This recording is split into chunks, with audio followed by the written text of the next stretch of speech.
प्यारे बच्चों, आज की इस वीडियो में हम बात करेंगे आरबीएससी के पहले चैप्टर ठोस अवस्था के बारे में। ठोस अवस्था, जिसमें हमारे आरबीएससी बोर्ड में 3 नंबर के प्रश्न आते हैं। तो जो ठोस अवस्था है, यहां हम बात करूं पदार्थ की जो अवस्था है प्यारे बच्चों, उसको 2 कारक प्रभावित करते हैं। पदार्थ की जो अवस्था है उसको कितने कारक प्रभावित करते हैं? 2 कारक। एक तो हमारी होती है ऊष्मीय ऊर्जा, और दूसरा हमारा होता है प्यारे बच्चों अंतरा आणविक आकर्षण बल।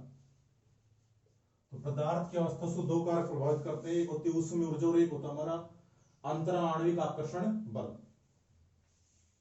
जो ऊष्मीय ऊर्जा होती है वो बच्चों कणों, पदार्थ के जो कण है, कणों को दूर ले जाने का कार्य करती है। कौन सी ऊर्जा? ऊष्मीय ऊर्जा। और अंतरा आणविक आकर्षण बल है वो कणों को निकट लाता है। इसका मतलब क्या है? मतलब ये कि हमारा जो पदार्थ है जिन कणों से मिलकर बना है उन कणों को ऊष्मीय ऊर्जा तो दूर करती है, और अंतरा आणविक आकर्षण बल है वो कणों को निकट लाने का प्रयास करता है। तो जो हमारी ठोस अवस्था होती है बच्चों, कौन सी अवस्था? ठोस अवस्था। इसमें जो हमारी ऊष्मीय ऊर्जा है इसका मान बहुत कम होता है। तो ऊष्मीय ऊर्जा का मान तो बहुत कम होता है। जब ऊष्मीय ऊर्जा का मान कम है तो अंतरा आणविक आकर्षण बल कैसा होता है? बहुत अधिक होता है। तो ठोस है उसमें ऊष्मीय ऊर्जा का मान तो बहुत कम होता है और अंतरा आणविक आकर्षण बल बहुत अधिक होता है। इसी कारण जो ठोस होते हैं हमारे, उसमें जो कण है वो बिल्कुल पास पास सघन रूप से व्यवस्थित होते हैं। तो जो ठोस है हमारे वो बिल्कुल पास पास सघन रूप से व्यवस्थित होते हैं।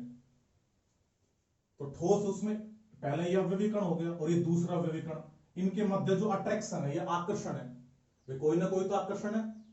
जब इतने निकट आ रहे तो ये जो आकर्षण होता है ये बहुत अधिक होता है। किसमें? ठोस में। इसलिए कण बिल्कुल नजदीक नजदीक रहते हैं। और ऊष्मीय ऊर्जा का मान कैसा होता है? बहुत कम होता है। तभी तो मान लो बर्फ है, उसको अगर हम ऊष्मा दें तो ऊष्मीय ऊर्जा का मान बढ़ेगा उसका। जब ऊष्मीय ऊर्जा का मान बढ़ेगा तो बर्फ है उसके में जो जल के जो कण है वो दूर दूर होने के प्रयत्न करेंगे। जब दूर दूर होंगे तो कौन सी अवस्था में आ जाएगा? लिक्विड के अंदर आ जाएगा, द्रव में आ जाएगा। अब इस द्रव को हम और अगर हीट करें या और अधिक ऊष्मा देते तो कौन सी अवस्था में आ जाएगा? गैस अवस्था में आ जाएगा। जब बर्फ अवस्था में था इसके कण बहुत अधिक पास पास निकट रूप से स्थित थे इस व्यवस्था में। जब ये द्रव में तो कण थोड़े दूर दूर हो गए। क्यों दूर दूर हुए? क्योंकि इसमें अंतरा आणविक आकर्षण बल है वो घट गया और ऊष्मीय ऊर्जा का मान बढ़ गया, क्योंकि हम इसको ऊष्मा दी। जो गैस है, इस द्रव है, उसको हमने गर्म किया तो ये वाष्प अवस्था में है या जलवाष्प बोलते हम। तो जलवाष्प में क्या होता है? ये जो कण होते हैं अत्यंत दूर दूर उपस्थित होते हैं। इसका मतलब क्या है? इनके मध्य जो अट्रैक्शन या आकर्षण है बहुत अधिक घट गया और ऊष्मीय ऊर्जा का मान बहुत अधिक बढ़ गया। तो इस प्रकार से जो हमारा पदार्थ उसकी अवस्था कितने कारक प्रभावित करते हैं बच्चों? 2 कारक, एक ऊष्मीय ऊर्जा और एक अंतरा आणविक आकर्षण बल। तो जो हमारे ठोस होते हैं इनकी ऊष्मीय ऊर्जा का मान तो अत्यंत कम होता है और अंतरा आणविक आकर्षण बल ये बहुत अधिक होते हैं। इसलिए हमारे ठोस है ये पास पास सघन रूप से व्यवस्थित होते हैं। इन दोनों ठोस के बीच की दूरी ये कहलाती है अंतरा नाभिकीय दूरी। ये बहुत कम होती है। अंतरा नाभिकीय दूरी कैसे होती है? बहुत कम होती है। उसके बाद जो हमारे ठोस है इनको भी हम, इसके बाद जो हमारे ठोस है इनको भी हम इनके कणों की व्यवस्था के आधार पर 2 भागों में बांट सकते हैं। तो ठोस है, इसमें जो कण है इसकी जो व्यवस्था है उसके आधार पर कितने भागों में बांट सकते हैं? 2 भागों में। तो ठोस है ठोसों का वर्गीकरण, क्लासिफिकेशन ऑफ सॉलिड्स। तो ठोस है, इसका जो पहला वर्गीकरण हम पढ़ रहे हैं वो किसके आधार पर बच्चों? अवयवी कणों की व्यवस्था के आधार पर, व्यवस्था के आधार पर। तो प्यारे बच्चों, अवयवी कणों की व्यवस्था के आधार पर ठोस हमारे दो प्रकार के होते हैं। पहला हमारा होता है क्रिस्टलीय ठोस और दूसरे होते हैं अक्रिस्टलीय ठोस। तो देखो ध्यान से प्यारे बच्चों, पहले मैं बात करता हूं क्रिस्टलीय ठोस के बारे में। देखो इसको हम एक उदाहरण द्वारा समझते हैं। हमारा संगमरमर का जो पत्थर होता है उसका फॉर्मूला क्या होता है? CaCO3, calcium carbonate. और जो हमारा चौक होता है जिससे हम ब्लैक बोर्ड पर लिखते हैं उसका फॉर्मूला क्या होता है? CaCO3। तो जो हमारा संगमरमर का पत्थर है उसका फॉर्मूला भी CaCO3 होता है और चौक का फॉर्मूला भी CaCO3 होता है। फिर इन दोनों में अंतर क्या है? अगर हम वैसे व्यवहारिक रूप से देखें तो जो हमारा संगमरमर का जो पत्थर होता है वो बहुत अधिक कठोर होता है जिसका उपयोग हम भवन निर्माण में करते हैं, और जो हमारा चौक होता है बहुत अधिक मुलायम होता है जिससे हम ब्लैक बोर्ड पर लिखते हैं।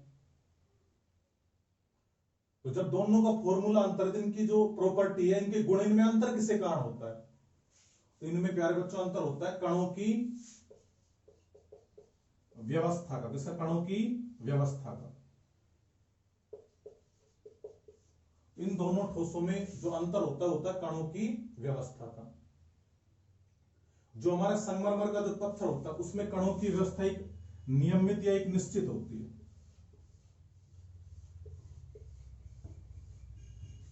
या इस व्यवस्था को हम कह सकते हैं, इनमें जो कणों की व्यवस्था होती है कैसे होती है? दीर्घ परासी व्यवस्था। तो जो हमारे क्रिस्टलीय ठोस है इनमें कणों की दीर्घ परासी व्यवस्था होती है, जबकि जो हमारा अक्रिस्टलीय ठोस होता है इसमें जो कणों की व्यवस्था होती है वो कैसे होती है? लघु परासी। मतलब यह कहते हैं कोई व्यवस्था होती ही नहीं इनमें। इनमें कणों की व्यवस्था कैसे होती है प्यारे बच्चों? लघु परासी व्यवस्था।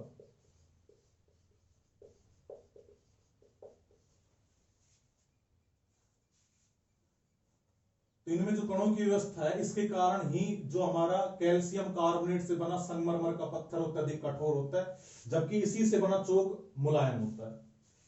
अब ये नहीं कह सकते इन दोनों में से कौन सा श्रेष्ठ है, दोनों अपनी जगह श्रेष्ठ है। संगमरमर का जो पत्थर होता है उससे हम भवन निर्माण कर सकते हैं, इससे हम ब्लैक बोर्ड पर लिख नहीं सकते। चौक है, इससे हम ब्लैक बोर्ड पर लिख सकते हैं, इससे हम किसी भवन का निर्माण नहीं कर सकते। हाँ कर तो सकते हैं, लेकिन बारिश आएगी तो आपको पता है क्या होगा। एक और उदाहरण देख लो, हीरा है हमारा और एक हमारा है ग्रेफाइट। तो हीरा है वो भी शुद्धतम क्या है? कार्बन है। कार्बन का एक अपर रूप है हीरा, और ग्रेफाइट है ये भी कार्बन का अपर रूप है। और हम देखते हैं कि हीरा है वो पृथ्वी का सबसे कठोरतम पदार्थ होता है, जबकि जो ग्रेफाइट होता है ये मुलायम और चिकना होता है। तो ये कैसा होता है? अत्यधिक कठोर। और ग्रेफाइट कैसा होता है? मुलायम एवं चिकना होता है। अब ऐसा क्यों होता है कि हीरा है वो बहुत अधिक कठोर है और ग्रेफाइट है मुलायम एवं चिकना होता है? तो वही बात, हीरा है उसमें कणों की एक नियमित व्यवस्था होती है। कैसे होती है? नियमित व्यवस्था होती है, जबकि ग्रेफाइट है इसमें कणों की इस प्रकार की व्यवस्था नहीं होती। अब इन दोनों में से हम ये नहीं बता सकते कौन सा हमारा श्रेष्ठ है, दोनों अपनी जगह श्रेष्ठ है। आप ये सर ये हीरा महंगा होता है इसलिए ये ज्यादा श्रेष्ठ है, ऐसा कुछ नहीं है। भाई हीरा जो काम कर सकता है वो ग्रेफाइट नहीं कर सकता, ग्रेफाइट जो काम कर सकता है वो हीरा नहीं कर सकता। हीरे इसके हम आभूषण बना करके पहनते हैं, और जो ग्रेफाइट है ये आपने देखो जो हमारी पेंसिल है उसकी जो नोक होती है ब्लैक कलर की, जो रोड डाली होती है पेंसिल के अंदर, वो किसकी होती है? ग्रेफाइट की होती है, जिससे हम लिखते हैं, जिसको हम सुरमई बोलते हैं सामान्य भाषा में। तो इसका अपना उपयोग हम हीरे से हम कॉपी के अंदर लिख नहीं सकते, और ग्रेफाइट है इसके हम आभूषण बनाकर पहन नहीं सकते। तो दोनों अपनी जगह श्रेष्ठ है। तो इस प्रकार से हमने जाना कि क्रिस्टलीय ठोस और अक्रिस्टलीय ठोस, इसमें जो मूलभूत जो अंतर होता है वो किसका होता है? कणों की व्यवस्था का अंतर होता है। अब इनमें प्रमुख अंतर हम देखते हैं, जो आपको पेपर में लिख के भी आने हैं, अगर 1 नंबर का प्रश्न आ जाए तो जो हमारा क्रिस्टलीय ठोस है ही, जो क्रिस्टलीय ठोस है मान लो, उसमें क्या होता है? कणों की दीर्घ परासी व्यवस्था। इसमें क्या होता है? कणों की लघु परासी व्यवस्था। दूसरा अंतर क्या होता है बच्चों? जो हमारे क्रिस्टलीय ठोस होते हैं, कैसे ठोस होते हैं? क्रिस्टलीय ठोस, तो इनकी ज्यामिति कैसी हो गई? निश्चित। ज्यामिति निश्चित। इनकी ज्यामिति कैसे होती है? अनिश्चित।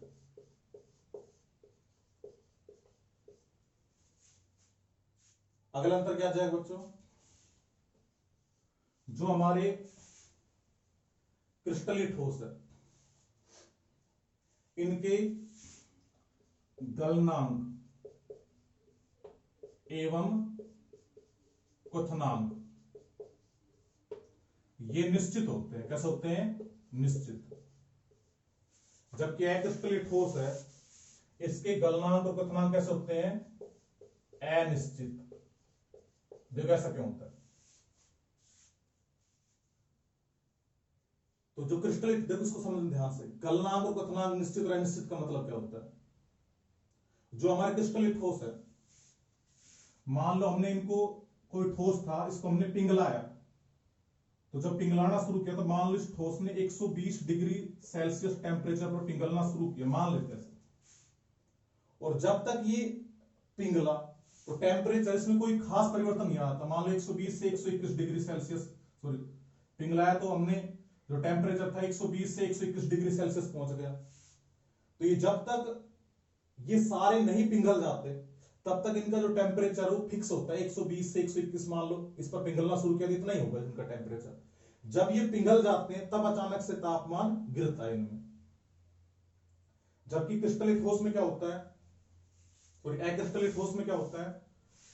मान लो हमने इनको क्या किया? पिघलाना शुरू किया, तो मान लेते एक निश्चित टेम्परेचर 150 डिग्री सेल्सियस पर इन्होंने पिघलना शुरू किया। तो जब तक ये सारे पिघलते हैं तो लगातार टेम्परेचर गिरता चला जाता है। मान लो हो गया कि 150 डिग्री सेल्सियस टेम्परेचर पर इन्होंने पिघलना शुरू किया, और पता चला कि जब पिघलते पिघलते टेम्परेचर 50 डिग्री सेल्सियस पहुंच गया। तो मतलब जो टेम्परेचर इसमें बहुत अधिक अंतर है और यहां बहुत कम अंतर है। इसका मतलब क्या होता है? इनके जो गलनांक और क्वथनांक कैसे होते हैं? निश्चित होते हैं। मतलब एक ये निश्चित टेम्परेचर पर पिघलना शुरू होते हैं या जमना शुरू होते हैं। जब तक ये पूरे पिघल नहीं जाते या जम नहीं जाते तब तक जो टेम्परेचर वो फिक्स रहता है बिल्कुल। इनमें क्या होता है? इनको मान लो गर्म कर रहे हैं तो ये क्या होते जा रहे हैं? पिघलते जा रहे हैं, और जब तक ये सारे पिघल नहीं जाते तब तक हमारा टेम्परेचर कैसा होता है? एक लगातार परिवर्तित होता रहता है। ₹100 पर जो उल्टा लिख दिया मैंने, 50 से मान लो 150 की तरफ जाएंगे तभी तो पिघलेंगे, फिर टेम्परेचर बढ़ाएंगे तभी तो पिघलेंगे। तो ये 50 से 150, सॉरी। तो इस प्रकार से इनके जो गलनांक और क्वथनांक कैसे होते हैं? अनिश्चित होते हैं।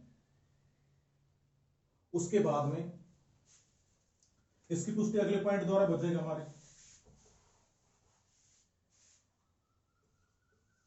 शीतलन वक्र।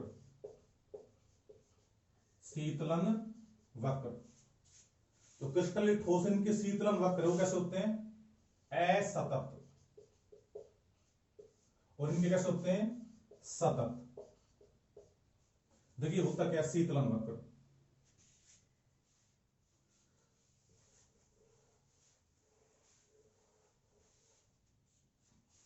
तो क्रिस्टलीय ठोस है, कैसे हैं, क्रिस्टलीय। इनके शीतलन वक्र कैसे होते हैं, असतत। और अक्रिस्टलीय कैसे होते हैं, सतत। इसका मतलब क्या होता है, देखो ध्यान से।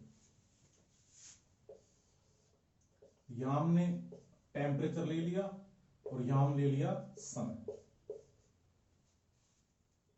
ये एक्स एक्सिस हो गई, वाई हो गया। देखो अब क्या होगा हमारा, मान लेते हैं शीतलन वक्र, मतलब इनको हम जमा रहे हैं। तो मान लेते हैं यहां ये टेम्परेचर 150 डिग्री सेल्सियस था,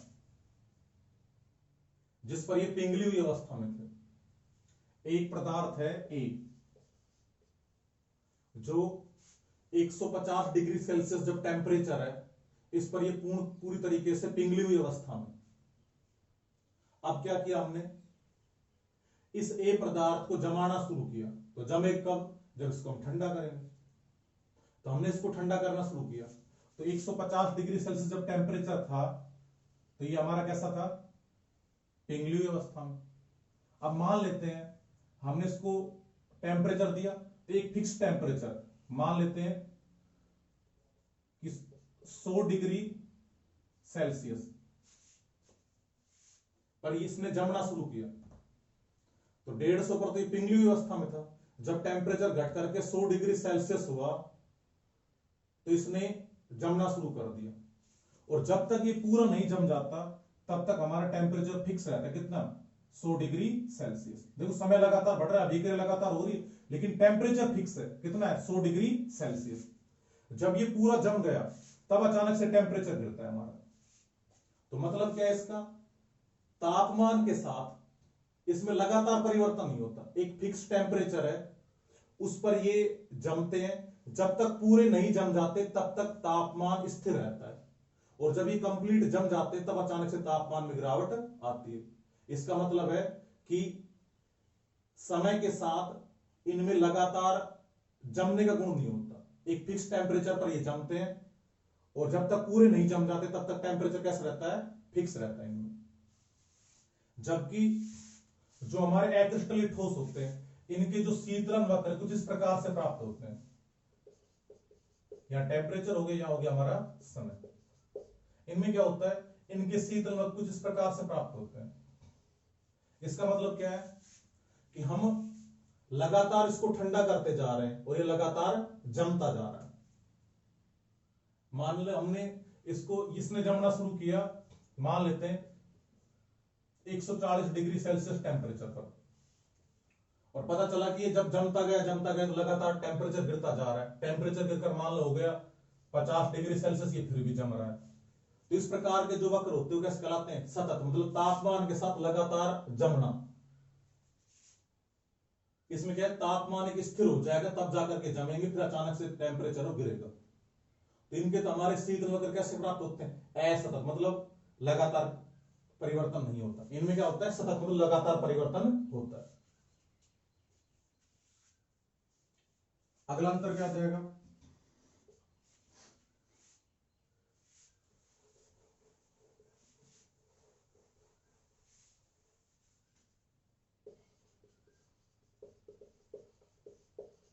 जो हमारे क्रिस्टलीय ठोस होते हैं, ये स्पष्ट विदलन गुण दर्शाते हैं। तो जो हमारे क्रिस्टलीय ठोस है, ये स्पष्ट विदलन गुण दर्शाते हैं। इसका मतलब क्या होता है कि जब क्रिस्टलीय ठोस है, इनको हम किसी तेज धार वाले औजार से काटते हैं, तो ये दो समान भागों में बट जाते हैं, और बनने वाली जो नई सतह होती है कैसे होती है, बिल्कुल सपाट और चिकनी होती है। तो क्रिस्टलीय ठोस है, ये स्पष्ट विदलन गुण दर्शाते हैं। मतलब इस विदलन का मतलब क्या होता है, जब किसी तेज धार वाले औजार से इनको काटते हैं, तो ये दो समान भागों में बट जाते हैं और बनने वाली नई सतह कैसी होती है, सपाट और चिकनी होती है।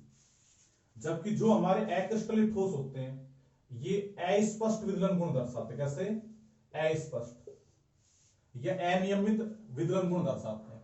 इसका मतलब क्या है, जब अक्रिस्टलीय पदार्थ जैसे हमारा प्लास्टिक हो गया, इसको जब हम किसी तेज धार वाले औजार से काटते हैं तो ये बिल्कुल समान भागों में नहीं बंटते, तो बनने वाले भाग कैसे होते हैं, असमान। और जो हमारी नई सतह बनती है वो होती है कैसे, हमारी खुरदरी होती है। कैसे होती है, खुरदरी होती है।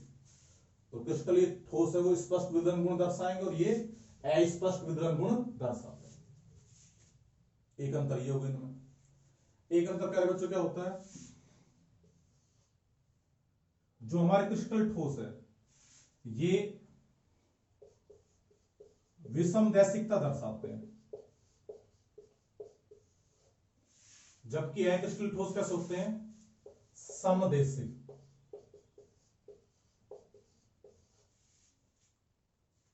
तो क्रिस्टलीय ठोस तो कैसे हो गए, विषम दैशिकता गुण दर्शाते हैं, जबकि अक्रिस्टलीय ठोस है ये समदैशिकता गुण दर्शाते हैं। अब ये विषम दैशिकता होता क्या है, मान लीजिए कोई हमारा क्रिस्टलीय ठोस है जिसमें कणों की व्यवस्था इस प्रकार की है,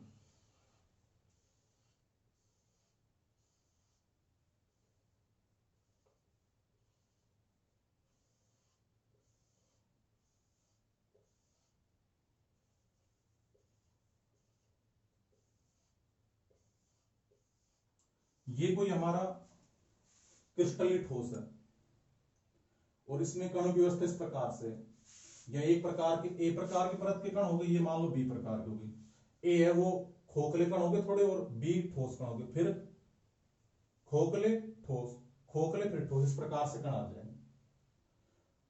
तो इनमें जब लाइट पास की जाती है किसी मीडियम में से या माध्यम में से तो वो अलग अलग डायरेक्शन मुड़ जाती है, तो ये कहलाता है अपवर्तनांक। तो विषम दैशिकता होता क्या है, किसी ठोस का कोई विशिष्ट गुण जैसे अपवर्तनांक है, उसका मान अलग अलग दिशा में अलग अलग प्राप्त होना क्या कहलाता है, विषम दैशिकता कहलाता है। देखो अब इनमें अगर हम इस दिशा में जाएं, मान लो हम ए से बी,